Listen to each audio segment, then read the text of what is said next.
Fala galera, beleza? Estou aqui mais uma vez, eu, professor Tiago Cavalcante, diretamente do Núcleo Pré-Vestibular, o cursinho que revolucionou o Cariri.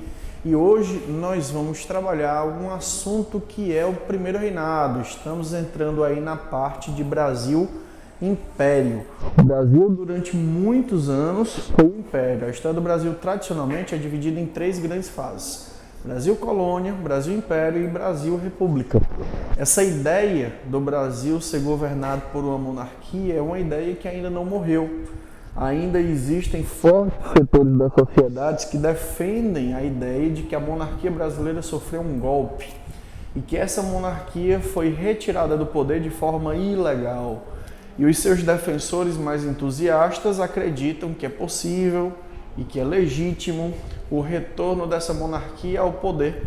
E existem aí algumas campanhas e alguns membros da família real que fazem eventos, palestras, seminários e que conseguem convencer uma parcela importante da sociedade que o melhor para o Brasil seria o retorno da monarquia.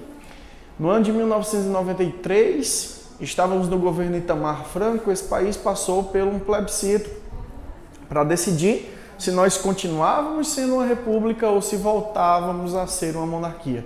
Naquela ocasião, a monarquia perdeu muito feio esse plebiscito. Como nós estamos vivendo dias turbulentos, acredito eu que se fosse feito um novo referendo, a monarquia ainda perderia, porém, por uma vantagem bem menor de votos, porque os símbolos monárquicos nunca desapareceram. É muito comum se encontrar em diversos locais do país ruas, praças, escolas e outros prédios e monumentos públicos que fazem alusão à monarquia e a personagens importantes dessa monarquia, como Pedro I, Pedro II, Princesa Isabel, Teresa Cristina e etc, etc, etc. Eu, particularmente, passei boa parte da minha vida na Princesa Isabel, que era a rua onde eu morava, e do lado da Princesa Isabel tinha a mãe dela, a Teresa Cristina. Um pouco mais abaixo tinha o Pedro I, e atrás tinha a Avenida do Imperador. Então, no centro da capital onde eu morei, Fortaleza, eu estava cercado pela família imperial e podia me sentir um pouco mais nobre nesse quesito, beleza? Então, é basicamente o que nós vamos ver hoje, a introdução, o início dessa monarquia aqui no Brasil, tá? O Brasil vai romper com Portugal no famoso episódio chamado Grito do Ipiranga, em 1822, 7 de setembro de 1822, Dom Pedro teria gritado nas margens do Ipiranga a famosa frase independência ou morte. Ele estaria cercado por uma guarda, e teria dito para os seus soldados: soldados, laços fora. E aí os soldados arrancaram da manga do casaco a faixinha verde e vermelha que representava as cores da bandeira de Portugal. E aí ele teria levantado a espada e teria gritado: independência ou morte. Esse é o nascimento, ou pelo menos a representação romântica e idealizada do nascimento do nosso país, da nossa pátria de forma independente, como um império, como uma monarquia. E aí vai começar o chamado primeiro reinado. A monarquia no Brasil é dividida em três momentos: o primeiro reinado, o período regencial e o segundo reinado. O primeiro reinado e o período regencial são períodos que têm 9 anos cada um, não é coincidência, não é uma regra. O primeiro reinado vai de 1822 a 1831, o período regencial vai de 1831 a 1840 e o segundo reinado, sem dúvida nenhuma, é o período mais longo da nossa existência, de 1840 a 1889. São 49 anos que o Brasil é governado pela mesma pessoa, Dom Pedro II. E a visão sobre esse período é uma visão extremamente divergente. Há aqueles que colocam como período glorioso da nossa nação, de desenvolvimento, de prosperidade, de etc, etc. Dom Pedro II como uma espécie de monarca iluminado, monarca ilustrado, amado pelo seu povo. E há aqueles que dizem que não, que foi um período de corrupção, foi um período de elitismo, um período de mandonismo e etc, etc, tá? Mas basicamente são os períodos da nossa monarquia. Hoje nós vamos tratar do chamado primeiro reinado, que é esse primeiro momento da nossa história monárquica, tá? Então o primeiro reinado é o período que vai de 1822 a 1831, beleza? Durante esse período, o Brasil foi governado por Dom Pedro I, filho de Dom João VI, quando rompeu com Portugal e proclamou a nossa independência lá nas margens do Riacho Ipiranga, tá? A primeira coisa importante que eu preciso saber é que houve a necessidade que esse país que estava nascendo fosse reconhecido pelos outros países como uma nação independente, como uma nação soberana. O primeiro país que fez esse reconhecimento da nossa independência foi... Muita gente pensa assim, Inglaterra. Por que as pessoas pensam em Inglaterra? Pelo motivo muito simples. Porque a Inglaterra era uma nação que estava defendendo a independência das colônias da América com o objetivo de ampliar o seu mercado consumidor. De fato, a Inglaterra tinha muito interesse na nossa independência. Mas quem, primeiramente, vai reconhecer a nossa independência não são os ingleses. Pelo motivo muito simples. Porque o Brasil ainda era uma aposta e Portugal era uma realidade. E a Inglaterra era um tradicional parceiro português. Então os ingleses ficaram ali observando a situação para ver como é que a coisa se configuraria. E não reconheceram imediatamente. Então, coube aos Estados Unidos o papel de ser o primeiro país a reconhecer a nossa independência e não a Inglaterra, tá? Os americanos reconheceram a nossa independência pelo motivo muito simples, porque eles também eram recém-independentes. A independência dos Estados Unidos foi em 1776, a nossa em 1822. Então, são independências relativamente próximas em termos históricos. E quando os americanos reconheciam a nossa independência, o que é que eles estavam querendo reforçar? Essa ideia de liderança dentro do cenário americano. O que vai mais tarde se confirmando. Uma maior presença dos Estados Unidos na América, não só politicamente, como economicamente, posteriormente de forma militar, tá? Nessa época, os Estados Unidos já começavam a desenvolver o que mais tarde ficaria conhecido como Doutrina Monroe, que ficou conhecida como a América para os americanos. E no reconhecimento da independência brasileira, o que os Estados Unidos buscavam era isso, um maior contato, uma maior aproximação. Belezinha? Portugal e Inglaterra ficaram de stand-by, não reconheceram de imediato a nossa independência e cada um vai tentar tirar de alguma forma uma vantagem, tá? Portugal foi convencido pelos ingleses que uma guerra contra o Brasil poderia ser muito longa, muito demorada, muito cara e poderia ser que Portugal não vencesse. Então, muito melhor do que fazer uma guerra seria retirar alguma coisa da perca do território. Então, os portugueses exigem ao governo brasileiro, para reconhecer a independência, que o Brasil pagasse uma indenização a Portugal. O Brasil aceita a proposta. Como nós éramos um país recém-independente, ainda não tínhamos tanto dinheiro assim, e vamos recorrer a empréstimos ingleses.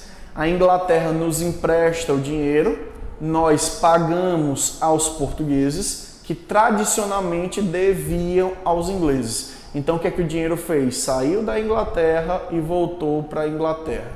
Há alguns historiadores que dizem que o dinheiro sequer saiu. Foi apenas uma jogada bancária. O Brasil se liberta de Portugal politicamente e se liga à Inglaterra economicamente, nascendo aí a nossa primeira dívida externa. Olha como a gente começou bem, não é? Troféu joinha para os articulistas políticos do Império ao nos subordinar à maior potência do século XIX, a Inglaterra, né? E aí, depois que Portugal reconhece a nossa independência, a Inglaterra olha pra gente e... Parabéns, Brasil! Agora vocês são independentes. Louvamos o seu esforço, mas, obviamente, que para nós reconhecermos a independência de vocês, e nós queremos muito isso, nós vamos pedir a vocês apenas um pequeno gesto de generosidade, que seria a renovação daqueles tratados que nós já havíamos firmado com Portugal, os chamados Tratados de 1810, Aliança e Amizade, Comércio e Navegação. Para quem não está lembrado quais eram esses tratados, eram tratados que davam uma série de vantagens à Inglaterra no comércio bilateral, no comércio com o Brasil. Uma das vantagens, o pagamento de menos imposto que as outras nações. E o Brasil renova esses tratados, fazendo com que a nossa dependência da economia inglesa continuasse. Então, olha que beleza. A gente acumula uma dívida e renova tratados que nos tornam extremamente dependentes da economia inglesa. Então, é assim que o seu país nasce, desse tipo de acordo. Além do mais, não existiu uniformidade de aceitação da nossa independência por parte de alguns militares portugueses. Alguns aceitaram, outros não. E muitos desses militares portugueses que ocupavam algumas partes do território, como é o caso do estado do Pará, do Maranhão, do Piauí, da Bahia, da província cisplatina, reagiram à independência, acontecendo as chamadas guerras de independência. Tivemos que formar um exército às pressas para poder lutarmos essas chamadas guerras de independência. E aí, como nós não tínhamos tanto recurso assim, adivinha quem a gente recorreu? Vou te dar uma chance para tu tentar adivinhar, hein? E aí, mais uma vez, pegamos empréstimos com os ingleses, formamos um exército. Esse exército foi formado por duas forças, militares estrangeiros, que nós chamamos de mercenários, pagos a peso de ouro, e forças nacionais, que lutaram nesses estados, sufocaram os rebeldes portugueses e consolidaram a independência no Brasil. A partir desse momento, nós nascemos como uma nação de fato independente, certo? Somos um país que está livre, não devemos mais satisfação a Portugal e estamos aqui agora controlados porque não existe mais rebeldia de portugueses no nosso território. Uma vez que houve o reconhecimento, era necessário agora organizar o país. Foi elaborada a nossa primeira Constituição, a Constituição de 1824. Essa primeira Constituição, ela foi uma carta outorgada. O que é que significa dizer isso? Significa dizer que ela foi imposta, que ela não foi uma Constituição votada, que ela não foi uma Constituição discutida pelo Congresso, ela foi imposta pelo imperador, tá? Vale lembrar que existiu um anteprojeto a essa Constituição em 23, mas Dom Pedro não aceitou porque achou esse processo, esse congresso, esse projeto anterior um tanto quanto liberal. E aí ele reprime esse projeto numa noite que ficou conhecida na história do Brasil como Noite da Agonia. Ele cerca o parlamento, ele manda, dissolver a Assembleia Constituinte, e aí muitos deputados saem constrangidos porque não podem fazer o seu trabalho. E aí logo em seguida ele outorga uma nova Constituição, que é a Carta de 1824, a nossa primeira Constituição. Essa Constituição é muito importante, aliás, toda Constituição é importante, e sempre é lembrada em vestibulares. Uma das coisas que mais cai quando se aborda primeiro reinado é exatamente a Constituição. Então precisa saber bem os elementos dessa Constituição, tá? Separei aqui pra gente 4 dos mais importantes. Além do fato dela ser imposta ou outorgada, tá? Essa Constituição ela trazia 4 poderes e não 3. Tá aqui, ó. 4 poderes. Além dos tradicionais executivo, legislativo e judiciário, existia um 4º poder chamado poder moderador. Esse poder moderador era um poder unipessoal. O que é que significa isso? Só o imperador podia fazer uso desse poder. Ele era intransferível. Caso o imperador estivesse indisponível, se o imperador falecesse, se o imperador não pudesse usar o poder moderador, ele ficava automaticamente suspenso, cancelado. Então, isso é o poder moderador. Na teoria, esse poder ele servia para equilibrar os demais. Na prática, esse poder servia para controlar os demais, tá? É por isso que muita gente dizia que era uma monarquia absolutista disfarçada de constitucional. Existiam os 3 outros poderes, teoricamente eles funcionavam, mas acima deles estava o poder moderador. Beleza? Além dos 4 poderes, existia o sistema de voto censitário. O que é que significa isso? Esse voto era limitado pela renda, permitindo apenas uma pequena parcela da população o direito ao voto. Além de censitário, ele era aberto e indireto. O que é que significa isso? Todo mundo sabia em quem você ia votar, porque ele era aberto. Não era um voto fechado, não era um voto secreto, e ele ainda era indireto. O que significa dizer? Que você não vota diretamente no político, você vota em alguém que vota no político para você. Os eleitores eram divididos em 2 graus, eleitor de paróquia e eleitor de província. O eleitor de paróquia votava no de província, que por sua vez votava em deputados e senadores. Esse era o sistema eleitoral complexo, difícil, e que restringia a cidadania. Então nem todo mundo era considerado cidadão ou nem todo mundo podia exercer os seus direitos de votante, beleza? Além disso, o Estado brasileiro era confessional. O que é que significa Estado confessional? É o oposto de Estado laico.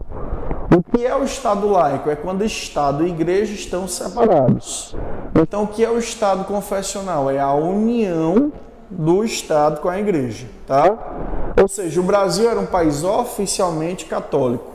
Estado e Igreja se brincavam, se entrelaçavam, tinham uma teia de relações em comum, certo? A ponto do imperador poder, por exemplo, influenciar sobre a estrutura da igreja através de um negócio chamado padroado real, tá bom? E de poder, inclusive, não aceitar ordens que viessem do próprio Vaticano através de uma instituição chamada beneplácito, tá certo? Então existe uma forte vinculação entre poder político e religião, um influenciando a organização do outro. Belezinha? Então essas 4 características são fundamentais. Agora vamos para cá, rapidinho, coisas menos importantes, mas que de repente pode ser lembrada numa prova de vestibular. Depois que o imperador depois que o imperador outorga a Constituição, a imagem dele de pai da independência e de líder da nação vai começando a se eclipsar, ficar obscura. Muita gente começa a ver em Dom Pedro não mais aquele líder da independência, e sim um cara arrogante e autoritário que não permitia a liberdade à nação. Aquela luta para se libertar de Portugal, que tem precedentes e movimentos anteriores, estava sendo frustrada pelo monarca que não permitia a liberdade. E para piorar a situação, Dom Pedro era português. E para piorar ainda mais a situação, estava se acercando, se aproximando de Dom Pedro, muitos portugueses que viviam no Brasil, chamado Partido Português. Então, muita gente, principalmente nas províncias mais distantes do centro, como é o caso do Nordeste, viam Dom Pedro com uma desconfiança muito grande. Achavam que Dom Pedro queria recolonizar o Brasil e tornar o Brasil novamente dependente de Portugal. Então vão começar a eclodir muitas críticas e alguns movimentos contrários ao imperador Dom Pedro I. O primeiro e talvez mais importante de todos é a chamada Confederação do Equador. A Confederação do Equador foi um movimento que aconteceu principalmente no Nordeste brasileiro e o objetivo desse movimento era a separação do Brasil, ou seja, o que é que os confederados queriam? Queriam que o Nordeste se separasse do Brasil e formasse um novo país. O motivo principal disso? Não aceitar o centralismo político de Dom Pedro. O que é que deflagra esse movimento? A outorga de uma Constituição que retirou a liberdade da nação. Então, esse movimento chamado Confederação do Equador tinha esse viés, era um viés separatista, um viés republicano, inspirado por lutas que aconteceram antes dela, como a independência dos Estados Unidos, tá? A Confederação do Equador queria essa separação, baseada numa proposta liberal, adotar um modelo republicano, presidencialista, onde cada um desses estados seria independente, mas seriam juntos, uma confederação de estados.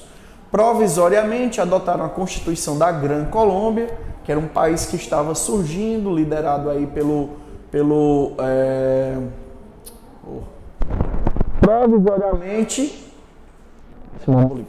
Provisoriamente adotaram a Constituição da Gran Colômbia, que era um país que estava surgindo, liderado aí pelo Simão Bolívar, tá? E a ideia do processo era exatamente essa, adotar a mesma separação, confederação, independência em relação ao Brasil. Como é que Dom Pedro, menino Dom Pedro, vai tratar esse movimento? Extremamente violento. Vai mandar as tropas, forças por terra, forças por mar, e vai reprimir de forma abusiva, violenta, esse processo chamado Confederação do Equador, tá? Os principais líderes vão ser presos, muitos vão ser executados, vai haver um verdadeiro banho de sangue no Nordeste brasileiro. E aí Dom Pedro mostrava definitivamente a sua face autoritária. O garoto Dom Pedro não entendia apenas de impor Constituição, mas entendia muito de fazer o sangue jorrar. Depois da outorga da Constituição e da repressão violenta da Confederação do Equador, você pensa que garoto Dom Pedro parou por aí? Ele se envolve em uma série de outras polêmicas. Uma delas é a tal da questão da sucessão. O que é que seria essa questão da sucessão? Um problema envolvendo Pedro e o irmão. Pedro e o irmão vão brigar pelo trono português. Dom João falece, o herdeiro legal era Dom Pedro, só que em vez de ir para Portugal, ele fica no Brasil e manda sua filha, Dona Maria da Glória. É a segunda vez que ele decide ficar no Brasil. Dona Maria da Glória foi para Portugal e Pedro havia feito um acordo com o irmão. O irmão seria o tutor da sobrinha, o tutor da filha de Pedro, o tutor da menina, até ela se tornar maior de idade. Quando ela completasse a maioridade, o irmão de Dom Pedro, Dom Miguel, casaria com a sobrinha, ele seria o rei e ela seria a rainha. Mas Dom Miguel decidiu cortar o intermediário, deu um golpe de estado, tomou o trono da sobrinha e se apossou, virando rei de Portugal, iniciando aí um conflito entre os pedristas e os miguelistas, que ficou conhecido como Guerra Civil Portuguesa ou questão da sucessão. E aí esse conflito vai demorar muito tempo, inclusive depois que Dom Pedro abdica aqui no Brasil, ele vai embora para Portugal para lutar pelo seu trono. Consegue vencer o seu irmão, Dom Miguel, consegue chegar ao poder, mas vai passar pouco tempo e logo depois morre, tá? Mas esse episódio foi fortemente criticado, tipo assim, Dom Pedro era governante do Brasil, estava se envolvendo um conflito lá em Portugal, tá bom? Outro episódio importante é a Guerra da Cisplatina, um conflito envolvendo Brasil e Uruguai. O Uruguai fazia parte do território brasileiro com o nome de Província Cisplatina e os uruguaios decidem se libertar. Com a ajuda de alguns outros países, entre eles a Inglaterra, eles lutam contra o nosso exército e vencem e conseguem se separar, tá? E o Brasil gastou muito dinheiro nessa guerra, tanto que colocou o Banco do Brasil à bancarrota, em situação muito difícil. Beleza? Além da Guerra da Cisplatina, houve o assassinato de um jornalista que fazia forte oposição a Dom Pedro, chamado Líbero Badaró. O assassinato desse jornalista vai recair sobre as costas de Dom Pedro. Lembrando que não existem indícios que liguem Dom Pedro a esse assassinato. Mas, como ele fazia forte oposição a Dom Pedro, este jornalista, a morte dele vai recair muito sobre Dom Pedro. E aí esse conjunto de circunstâncias impôs uma constituição, reprimiu a Confederação do Equador, se envolveu num outro país, a questão da sucessão, perdeu o Uruguai, quebrou o Banco do Brasil, um jornalista de oposição a ele morreu. A situação vai ficando cada vez mais tensa. Dom Pedro faz uma viagem a Minas.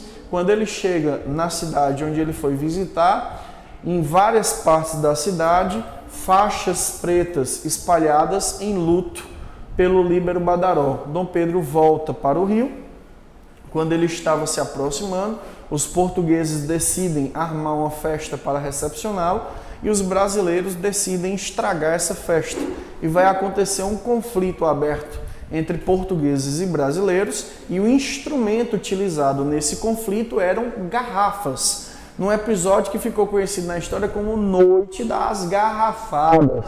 Então a situação de Dom Pedro ficou tão insustentável que ele não viu outra alternativa, aconselhado pelas suas pessoas mais próximas, a abdicar ao trono para manter o trono na mão da sua família. E aí, em 1831, pressionado fortemente pelo Partido Brasileiro, Dom Pedro decide abdicar, sair do poder. Essa abdicação, aqui a própria frase de Dom Pedro, em favor do seu muito amado filho Pedro de Alcântara, que naquela época só tinha 5 aninhos de idade. Mal podia governar as próprias pernas, quanto mais um país inteiro. É por isso que quando a gente termina o primeiro reinado, nós não vamos direto para o segundo reinado, e sim para um período intermediário entre o primeiro e o segundo, chamado período regencial, que é o período que o jovem Pedro de Alcântara vai ficar maior de idade para assumir a coroa. Belezinha? Conteúdo fácil, conteúdo tranquilo, conteúdo super bacana. Os principais elementos dele foram destrinchados para você entender. Faça uma leitura sobre esse assunto, procure atividades para fazer. No mais, encerramos mais uma aulinha, espero que você tenha gostado e a gente aparece numa próxima oportunidade com outro tema importante para você, tá bom? Bye bye, fica com Deus, um beijão e até a próxima. Tchau, tchau.